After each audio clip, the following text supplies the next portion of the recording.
Salgo, voy sin rumbo, llevo puesta mi canción, voy dando los pasos, a las llevo corazón.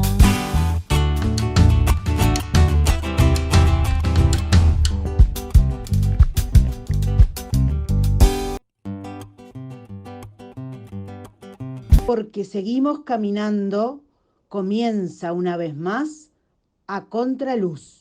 Hoy dejé mi casa, mis recuerdos, vos y yo, pero va prendida tu camisa, mi botón.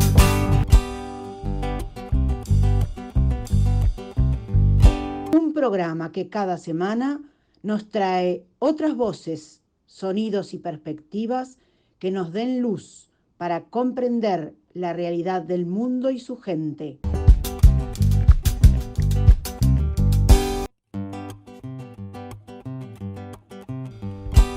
Conducen Rosana Porteiro y Gladys Rodríguez.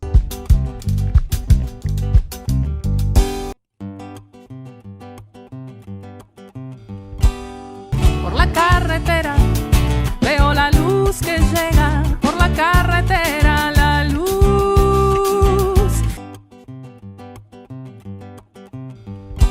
Gladys Rodríguez y quien les habla, Rosana Porteiro, le damos la bienvenida a este primer programa de la segunda etapa de A Contraluz, en un año particular, que nos desafía como personas y como sociedad. Desde aquí queremos aportar un granito de arena generando un espacio de memoria y reflexión con la voz de los actores y organizaciones sociales que cumplen un papel fundamental a la hora de aportar elementos para analizar la realidad.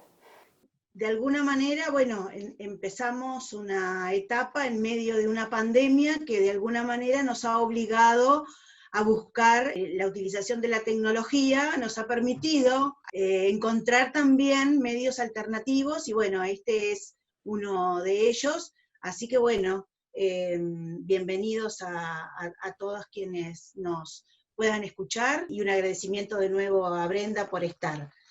También queremos hacer un agradecimiento a Victoria Caldeiro de Moca de Signui, porque nos ha realizado el diseño del logo de A Contraluz. En Moca de Signui comunican y diseñan tus ideas, identidad gráfica para emprendedores, te hacen tarjetas personales, invitaciones de eventos, y podés encontrar a esta página en Instagram. Y sin más, iniciamos el primer espacio del programa, mano a mano con la invitada de hoy. Si cada lugar se construye, se invade, derrumba, destruye. Si sobre cenizas levanta, distinta, contraria, y si esos muros fueran las palabras funcionales, máquinas de un tiempo y su lugar. Y la protagonista del día de hoy en nuestro primer programa va a ser la memoria, porque vamos a recordar una fecha que se cumplió hace muy poquitos días en Uruguay, el 47 aniversario del golpe de Estado cívico-militar que tuvo lugar el 27 de junio de 1973 en Uruguay. Y el sábado pasado, entonces, conmemorando esa fecha, hubo diversas actividades, no solo en Montevideo, sino también en distintos puntos del país. En Montevideo una caravana masiva que empezó a las 11 de la mañana, partió de 18 de julio y terminó en la Plaza Lafone con un acto, en la Plaza Lafone del Cerro. Después en Las Piedras, la ciudad de Colonia, también hubo actividades, en Rocha, en la ciudad de Rocha y también en la localidad de La Paloma hubo distintas actividades, y en Salto también, por nombrar algunos de los lugares, porque todo el país estuvo como movilizado por esta fecha con la consigna común de nunca más dictadura. Y además hubo actividades días anteriores como charlas, exposiciones de de fotos de la memoria, hubo una exposición de fotos en San José, que todavía está, de la memoria, y una exposición de fotos itinerante que organizó el Centro de Fotografía de Montevideo, de la Intendencia, que se encuentra en el Parque Capurro. Va a estar hasta el 3 de julio y después se va a desplazar hacia la explanada del Centro Cultural Goes. Así que, bueno, ese va a ser el tema de nuestro programa de hoy. Y con ese motivo invitamos a Brenda Bogliacini, que estuvo presente en esos días previos como militante, cómo vivió esos días tan movilizantes y tan duros, ¿no?, para los uruguayos. Y en esta oportunidad nos quisimos acercar a la visión de una mujer. Hoy día es militante de izquierda y militante por los derechos humanos. ¿Qué perdura en tu memoria de la etapa previa a lo que fue el fenómeno desencadenante del golpe cívico-militar? Bueno, en realidad tengo muchísimos recuerdos, y esto lo traigo porque tiene que ver con mi memoria particularmente. Yo crecí en el extranjero de niñas, pero y después volvimos al Uruguay con mis padres y estuve en Carmelo.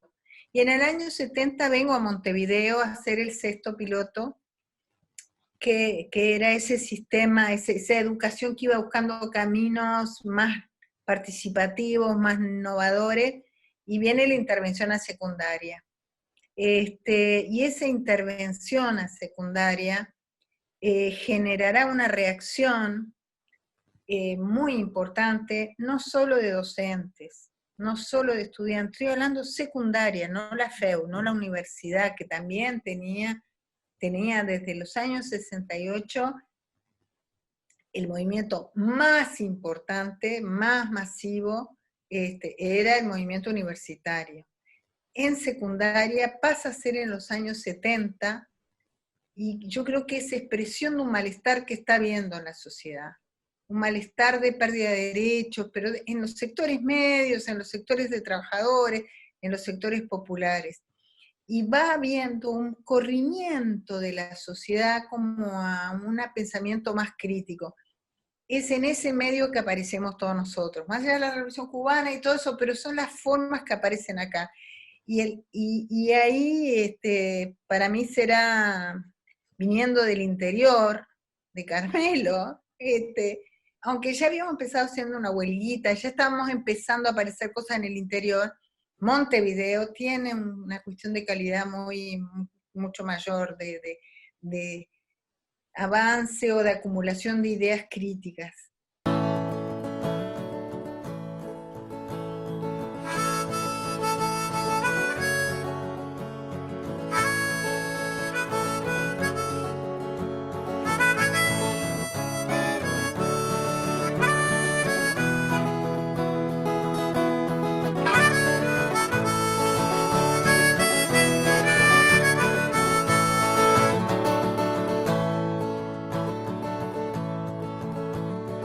Que entender, para cuando hablamos de la dictadura, que no es un día que hubo una dictadura, no fue el 27 de junio, es un proceso de lucha y de lucha entre dos proyectos, o más matizados, pero es la sociedad queriendo resistir la concentración del poder en un presidente único, la rebaja salarial, la pérdida de jubilaciones, es decir, entre un modelo que quiere controlar eso y un modelo y una sociedad que empieza a rebelarse. Y se rebelan los estudiantes de secundaria. Hacíamos asambleas, que iban nuestros padres, mis padres iban a asambleas, que para mí era como gracioso, que fueran los profesores, los padres y nosotros. Nosotros le hacíamos discursos a nuestros padres como enseñándoles que tenían que tener conciencia, ellos que eran seres de segunda categoría, pobres, por fin iban a una asamblea unos padres.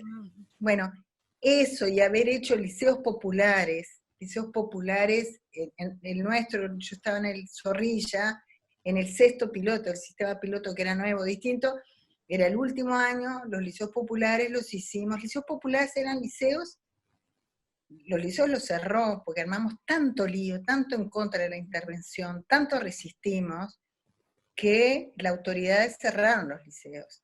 Entonces hicimos liceos populares, y sí, hasta en Carrasco, quiero decir. Y fue una experiencia, son experiencias políticas, populares, muy interesantes, muy interesantes. Eso como otras, porque si no, ¿cómo entendés la huelga general? Es decir, hay que entender todos los acontecimientos que fueron pasando. Entonces, yo ahí tenía 18 años, 17 años, o sea, y ahí éramos montones de militantes. Entonces, cuando el otro día vos me llamaron, y yo dije, ay, pero yo justo el día del golpe de Estado estoy en Buenos Aires, no estoy en Montevideo. Pero porque hay un 71 y un 72. 70, 71, 72, que son años de lucha, 68, 69, 70, 71, 72, son años de luchas para no perder derechos. Y lo digo hoy para que seamos conscientes de los procesos, que hay momentos que los sectores que tienen poder buscan aumentar sus privilegios o no perder privilegios, y es una lucha de intereses. Ahí empezó la lucha de esos intereses. Y lo que digo es que fue que participaron desde estudiantes de secundaria, los padres, los docentes, los trabajadores organizados, la intelectualidad. Fue un proceso de ascenso, de lucha y por tanto de resistencia de las clases dominantes porque querían imponer, y un ascenso autoritario. Lo digo por hoy, también para aprender de ese proceso y para discutir la lógica y el discurso que dice que hubo dos demonios, que hubo una guerra, un demonio Tupamaro y un demonio militares. Eso no es así.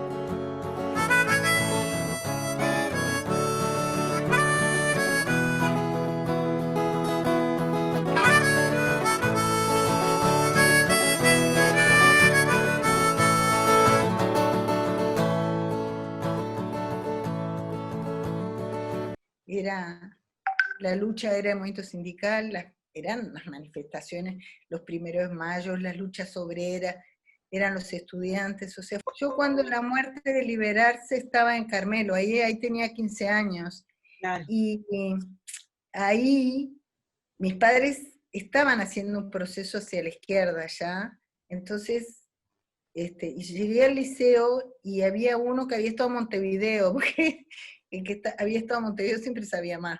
Entonces nos mira y nos dice, ¿vamos a hacer algo? Y yo le decimos, ¿qué se hace? Porque claro, nosotros no sabíamos qué se hace.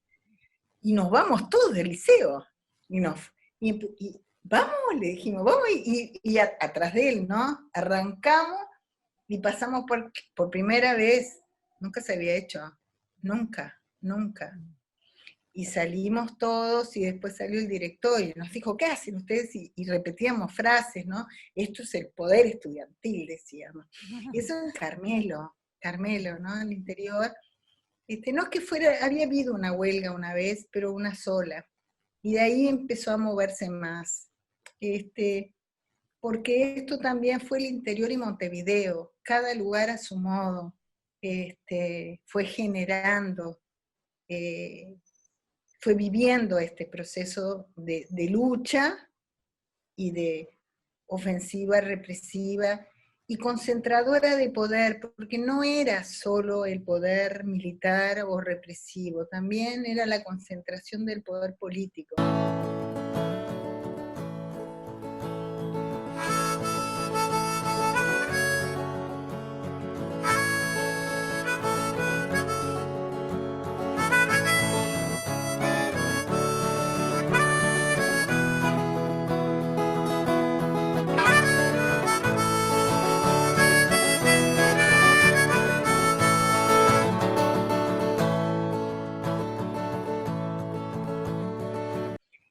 Entonces yo ahí hice varias búsquedas, estuve en varios lados hasta que terminé en lo que era la ROE, la Resistencia Obrera Estudiantil, y después, porque yo que viniendo del interior, yo era radical, pero al mismo tiempo no veía en la cuestión militar un medio político suficientemente eficiente, como que sentía que eso sacaba gente. No es que no creyera, yo creía que la transformación era una transformación que había que iba a enfrentar a un enemigo cruel, que después la vida me lo verificó, pero al mismo tiempo pensaba que tenía que ser con la gente, entonces que había que organizarla, que había que estar en sindicatos, que había que organizar gente, que había que convencer, que había mucho para hacer todavía. Entonces, por eso no me dice Tupamara que hubiera sido una opción para alguien con ideas así, medias revolucionarias, y terminé en la ROE porque era una mezcla entre obreros y estudiantes. Yo quería que hubiera trabajadores, estaba más de estudiantes, y después me integré a la FAU, que se decía la FAU sin puntitos, o sea, no era la Federación Anarquista Uruguaya, porque yo anarquista no era, pero era un mix que luego, más adelante, en el 75, se conformará como PVP, Partido por la Victoria del Pueblo. Esto lo cuento para entender un poco la época que todos buscábamos dónde nos íbamos a integrar. Me acuerdo que en el año 72, comienzo de 72, antes de abril, antes de los grandes, duros acontecimientos del Escuadrón de la Muerte, caigo detenido en una pegatina por el conflicto de Seral, que ni me maté corriendo, porque todas las pegatinas, si caías, pasaban la noche en la comisaría, te largaban al otro día. Pero no, ya no era lo mismo. Nos llevaron, nos fueron a buscar militares, con gente de inteligencia, una pegatina, ¿no? Terminamos, medidas prontas de seguridad, algunos les dieron palo encima, o sea, ya la realidad estaba cambiando. Digo que estaba cambiando antes de los acontecimientos del Escuadrón de la Muerte. Porque hay gente que, efectivamente, los acontecimientos del MLN, cuando mata a los miembros del Escuadrón de la Muerte, radicaliza una situación. Pero lo que digo es que no la determina, que ya venía el ascenso autoritario, era un ascenso profundo autoritario, que terminará en el golpe de Estado. Ya la depuración en las Fuerzas Armadas era muy grande, la depuración en la Armada era grande. Esto, digo, mi padre era retirado de la Armada, él en realidad era ingeniero, muy jovencito se había retirado, pero tenía conocidos y sabía que todos los wilsonistas los estaban pelando a todos. Había una limpieza, estaban preparando el ejército hacía tiempo para el golpe. Ese tiempo del año 72 será un tiempo súper duro. Yo voy a la facultad, yo seguía militando a nivel público, social, digo, estudiantil, pero hay un acto que hacemos en el Teatro Artigas por la libertad de León Duarte y el Perro Pérez, y grande el acto, y a los días nos van a buscar a todos. Yo tenía 19 años, y de hecho quedó clandestina. Ya empiezan a buscarnos en las casas, paso a la clandestinidad.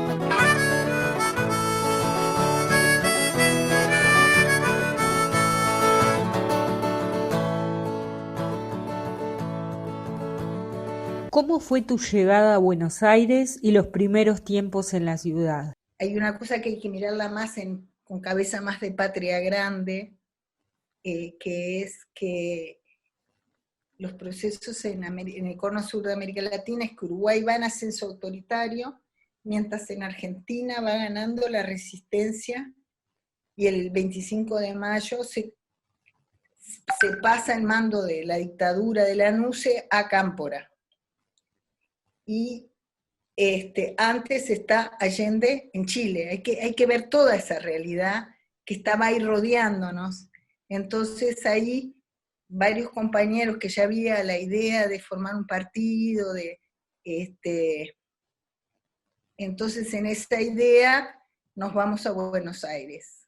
Como muchos otros uruguayos, compañeros, no solo yo, estamos el 27 de junio en Buenos Aires.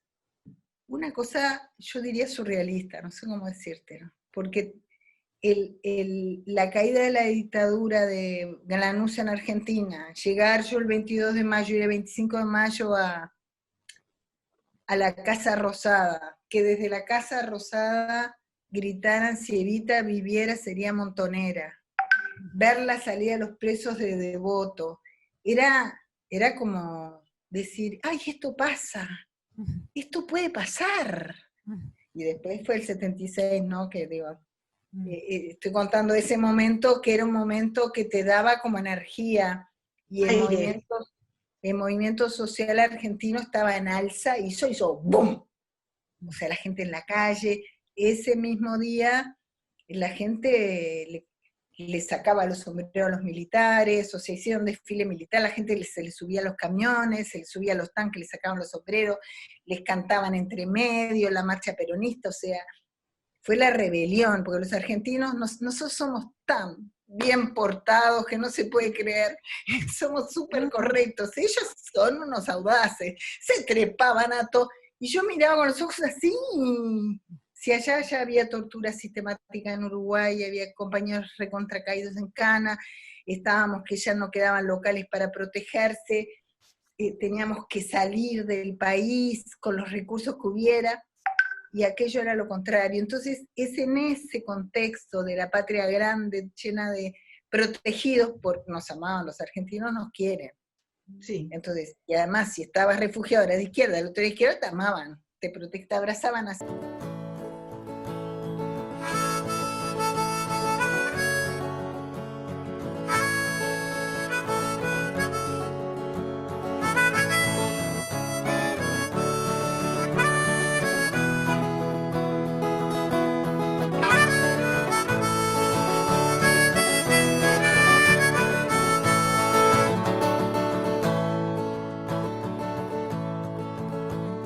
¿Cómo viviste ese 27 de junio de 1973 en Buenos Aires? Sí.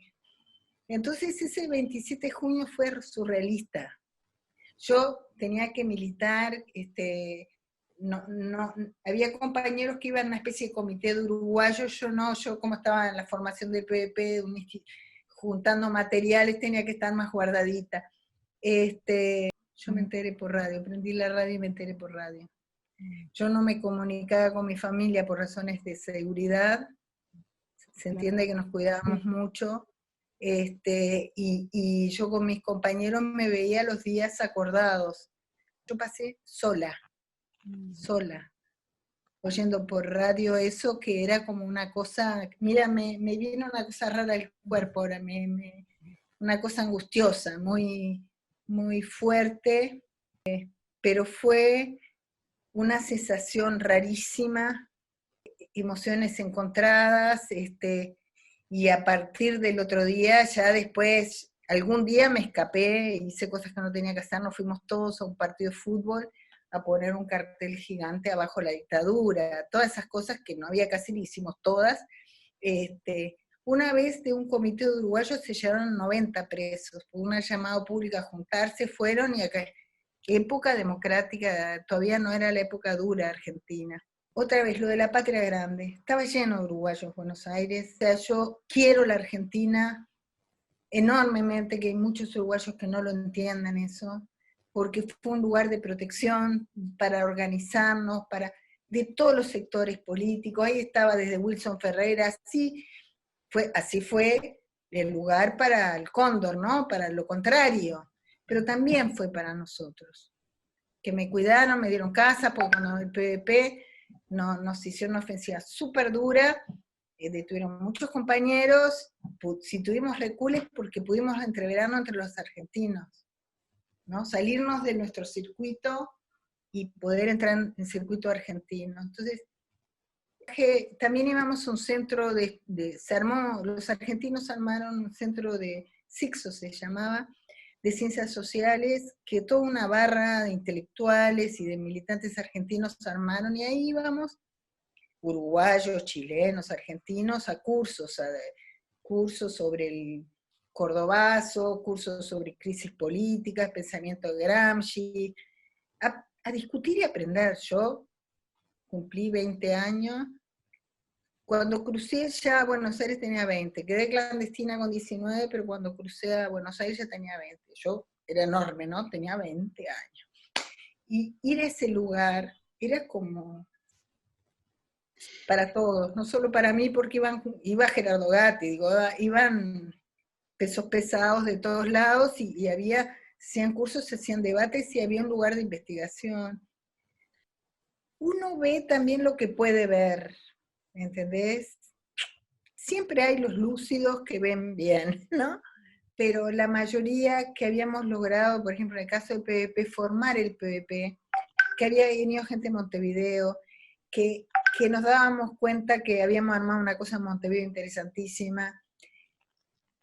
Te cuesta toda esa energía que acumulaste para pasar a la acción, ponerle un freno de mano y decir, a ver, y tendés a pensar que el ataque es a los argentinos, sino a vos, y era un error, no logramos captar en su dimensión, pero eso es un error de apreciación, de dificultad de ver la realidad, que hay que interpretarla, porque muchos compañeros nos han preguntado, porque yo me quedé hasta el 77, ¿cómo se quedaron? ¿Por qué no salieron más rápido? Y bueno, primero porque te cuesta abandonar a los compañeros, que están desaparecidos, porque en Argentina desaparecen, no los detienen, y segundo porque te cuesta tomar la decisión de irte a Europa, porque no era irte a Chile, era irte a Europa, era un paso.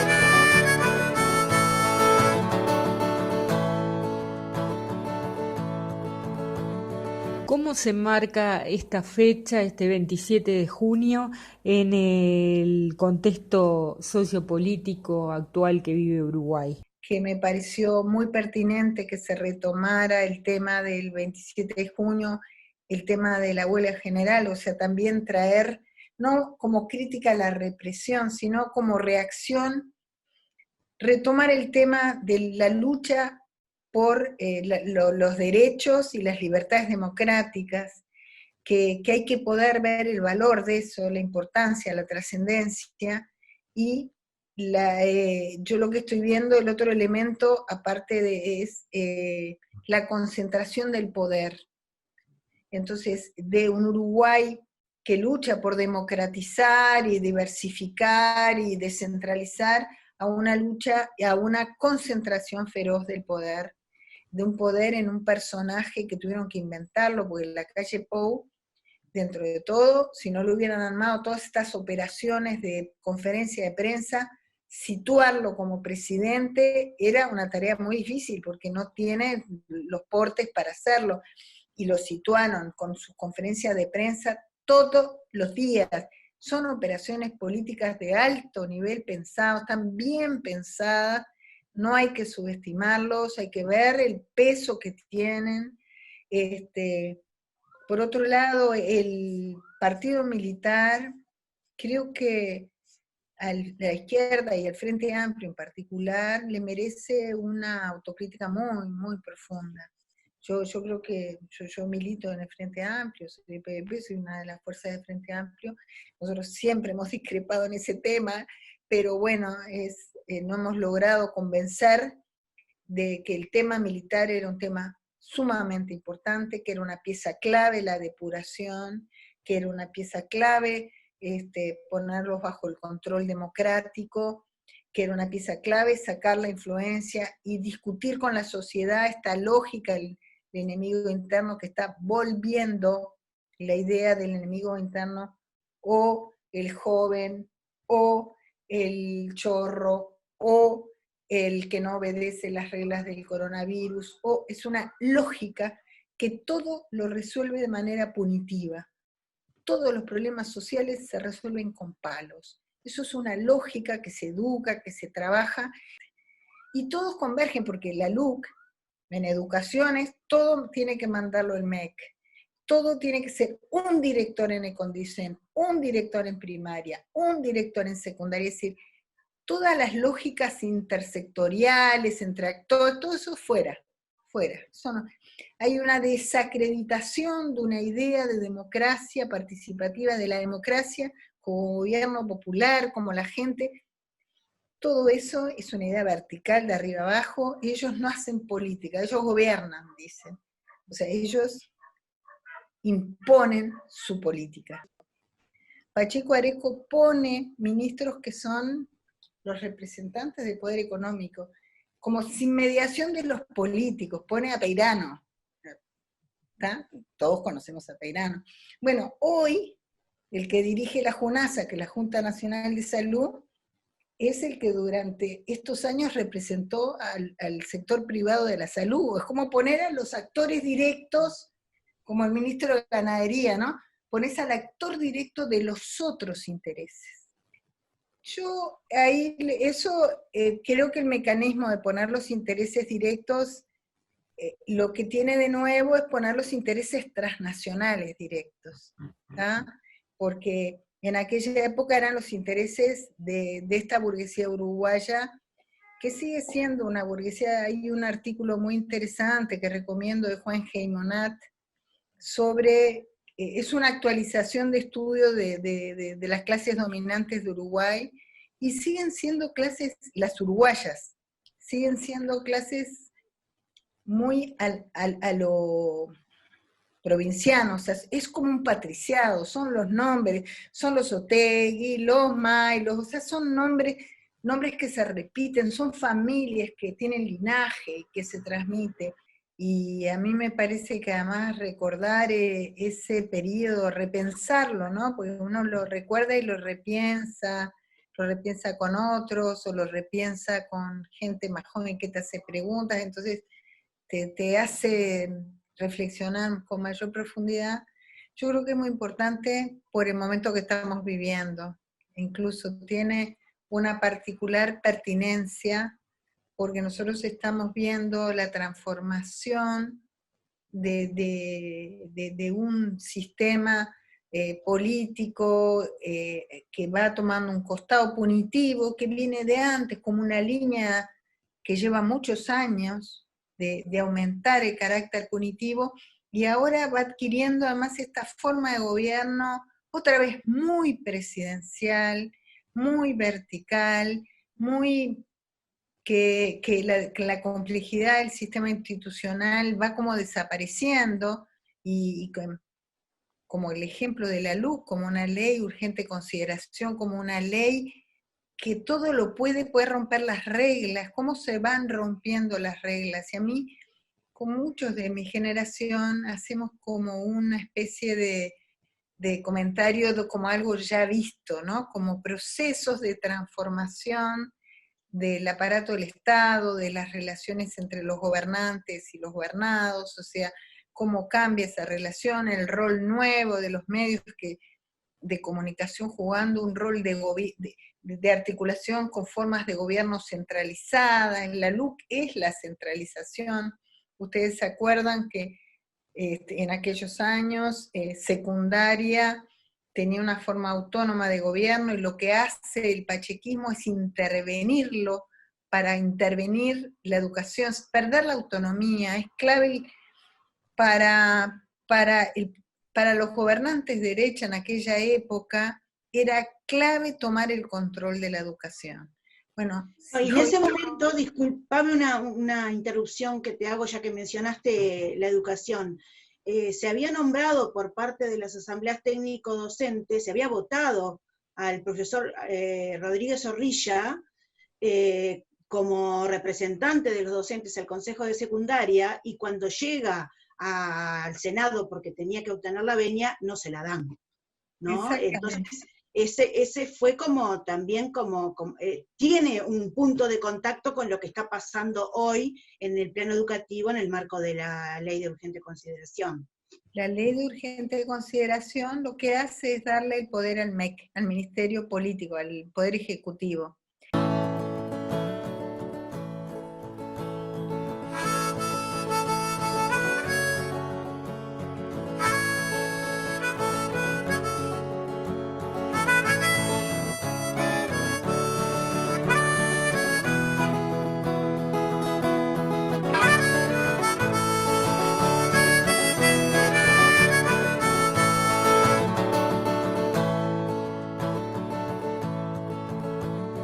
¿Cuál es el rol y las potencialidades de los movimientos sociales actuales para llevar adelante esa resistencia ante todos esos cambios que tú estuviste hablando, del autoritarismo, una vuelta al punitivismo, a la centralidad del poder en manos del Poder Ejecutivo y todo ese proceso de cambios que estuviste hablando? ¿Cuál es el rol de las organizaciones sociales en Uruguay? El tema yo soy militante social en el oeste de Montevideo. Participo de la Organización de Usuarios de Salud del Cerro y del espacio de gestión del Parque Público Punta Yeguas, que era un parque privado, una zona que peleamos por su recuperación como un bien público, y estamos haciendo una experimentación de una gestión participativa, etc. Esas experimentaciones, esas prácticas con formas más horizontales, menos verticales, menos piramidales, que también hay en otros ámbitos de los movimientos sociales, ¿no? Que repiten el Estado un poco, ¿no? Un presidente, las comisiones barriales, que muchas veces tiene un presidente, un tesorero. Bueno, a mí me parece que hoy en estos años la posibilidad del crecimiento del movimiento por los derechos humanos en torno a la historia reciente, a los 20 de mayo, como todo el tema de diversidad, que la jornada de septiembre es la más masiva que hay del mundo, y los jóvenes van a expresar, los jóvenes que van ahí van a expresar un deseo de libertad, de algo antipunitivo, que no haya separación entre las personas. Hay una lógica mucho más libre y más tolerante que la visión conservadora. Porque acá quería poner un condimento más optimista, en el sentido de que partimos de una acumulación mayor que en los años 70. Me refiero a la unión como proyecto popular, ¿se entiende? Más allá de a quién votes. Creo yo que hoy desde la movilización de las feministas, la diversidad sexual, los trabajadores, lo fragmentario que hay a nivel territorial, que en estos años se armó cosas territoriales. No estoy hablando de perfección ninguna, pero estoy hablando de condimentos de una sociedad más vitalizada, que hoy está choqueada porque entre el avance de la derecha y el coronavirus se generó una situación que anímicamente ha impactado en una especie de parálisis y shock. ¿Para dónde agarramos? Un Frente Amplio que es un fleco, que no sabe poner una indicación para allá, nada. Una intersocial que empezó a emerger, pero que ahora no se la ve tanto. Que sí que hay una potencialidad, que lo que nos falta, y que no es solo de los movimientos sociales, es desde los movimientos sociales y es desde la política, compañeras. Ambos espacios son importantes. Yo sé que si se hiciera un referéndum lo tiene que convocar movimientos sociales para que sea lo más amplio posible, para poder votar cualquiera, que no es una cuestión de partidos, pero sí la política importa también, sí los proyectos, y sí hay que poner en cuestión los proyectos políticos, porque tampoco hay futuro si no hay un proyecto de izquierda capaz de superar los límites que mostró el proyecto de Frente Amplio. el Frente Amplio perdió las elecciones porque llegó como un borde y no tomó hay distintas posiciones. ¿Le sacamos plata a los que tienen más o no? Eso es una pregunta que hay dos respuestas en el Frente, que no hemos logrado encontrar una síntesis por dónde avanzamos, por dónde profundizamos. No hemos podido, la izquierda, Frente Amplio, más los otros, que no ha logrado responder la pregunta de por dónde avanzamos más. Y esos desafíos son desafíos de presente que están ahí, y que no los resuelven también los movimientos sociales. Los movimientos sociales son fundamentales. O sea, una sociedad viva es la que puede luchar, la que puede defender y la que puede marcar. Hay muchos que se refugian en los movimientos sociales porque saben los límites de los proyectos políticos. Pero el problema es que hay que resolver que los proyectos políticos respondan a las necesidades que tienen que responder, porque sin movimientos sociales no hay cambios. De arriba abajo, el partidito político mandando, no pasa nada. El partido político tiene que estar adentro, no como polea de transmisión, como hacen algunos, que los capturan y quieren estar arriba nada más, y dirigirlos, nada, tampoco. Y una cuestión que es distinta entre pasado y presente. En aquella época, todos queríamos militar en una organización política. O sea, yo empecé militando en el movimiento estudiantil, pero todo el tiempo, todos los que nos comprometíamos, queríamos integrarnos a una organización política, porque la idea de la revolución, en el sentido de la transformación radical, de que era necesario, que no era una o dos reformas, que había que hacer como cambiar el mundo, estaba la idea de que en Vietnam los vietnamitas le ganaban a los yanquis, los cubanos le ganaban a los yanquis. Bueno, la idea de que es posible, no era racional, era posible, ¿se entiende? Estaba en el ambiente, como hoy hay una idea en el ambiente de que no es posible. Y eso no es una idea racional argumentada, es polémica, hay que discutirla. Pero en el ambiente, la idea de posibilidad te da energía, te da potencia, entonces vos querés participar en una organización, no solo estudiantil, sino también política, porque lo que querés es participar en la transformación de toda la sociedad, de que sea una sociedad distinta. O sea, pensabas, ¿qué es una sociedad? Discutíamos qué era otra sociedad. Todas estas cosas están sobre la mesa, y para cambiar este país hay que resolver todas estas cosas, todas. Analizar muchísimos aspectos de la realidad. Tú has puesto sobre la mesa un montón de aspectos que son súper interesantes, finalizando un poco esta maravillosa conversación que hemos tenido contigo y a la que obviamente te volvemos a agradecer. Quiero agradecerles y felicitarlas y decirles que insistan, que es un campo fundamental y que estamos demasiado en pañales.